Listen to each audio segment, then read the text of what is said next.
Now it's time for RTB 101. This is the segment where we talk about practical questions to help equip you to share your faith with friends and family more effectively. And I'm here once again with my friend and colleague, Kenneth Samples. Welcome, Ken. Hi, Krista.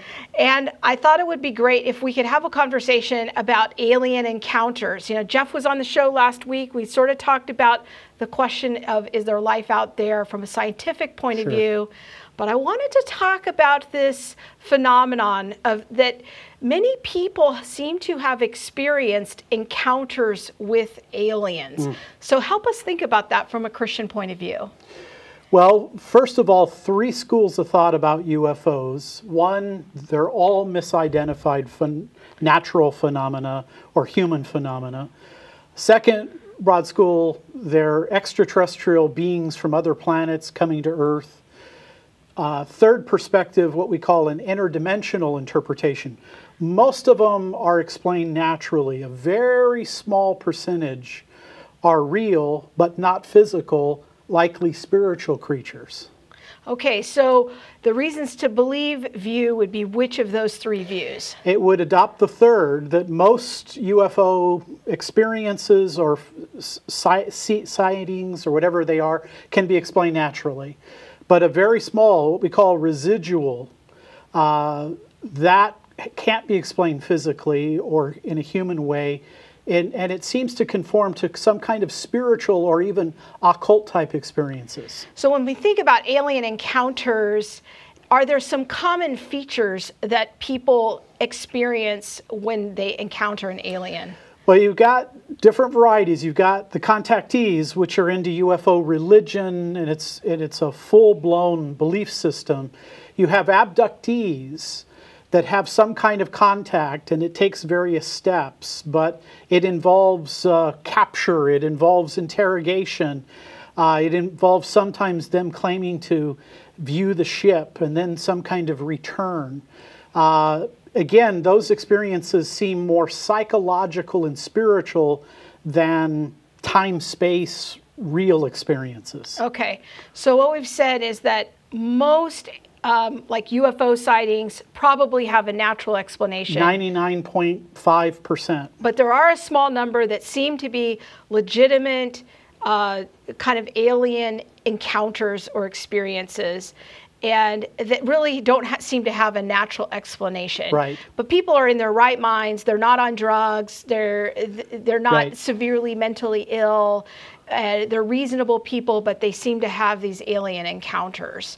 Now, what would be some, in your research, some long-term impacts that happen after these contact experiences? Almost to a person, there are negative experiences. People have strange wounds on their body.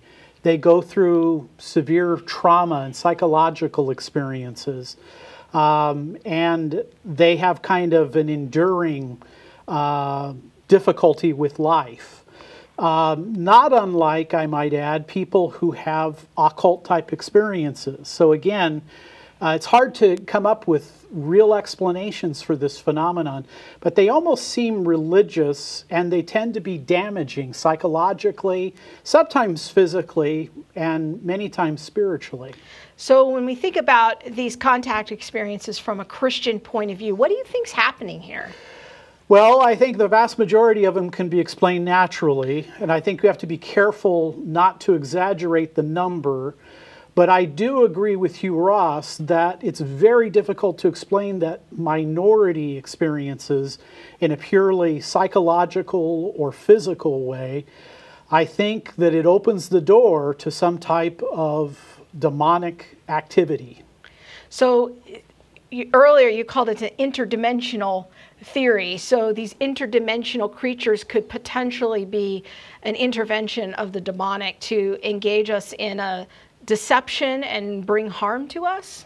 Well, everything about the UFO phenomenon involves the strange, the bizarre, the deception. I mean, the History Channel used to be the Hitler Channel. Now it's the Alien Channel. This is something that is so popular and talked about. So, you know, I don't want to exaggerate the numbers or the experiences, but it does seem similar to occult-like experiences, if we're to explain it at all. Now, when we think about this whole question of is there life on other planets more broadly, not just the abduction experiences, Sure. but more of the theological question of if there's life on other planets, what would be the harm in that to our faith? Would there be a harm if we were to discover life on other planets? You know, it's interesting. Thomas Aquinas in the 13th century, the great Catholic philosopher, he asked the question, could there be life in other worlds? And he concluded that it's possible. I think that it would raise questions about theological issues, like who are those creatures? Are they fallen? What would be the soteriology or the method of salvation? And is the incarnation unique to Earth?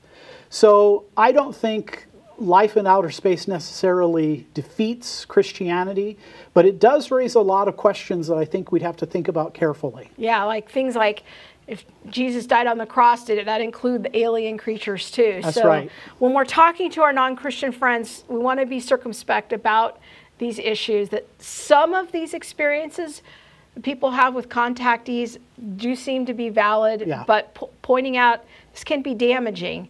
But even in the broader theological conversation, life on other planets, a lot of complicated questions there theologically. Indeed. Yeah, yes. Very good.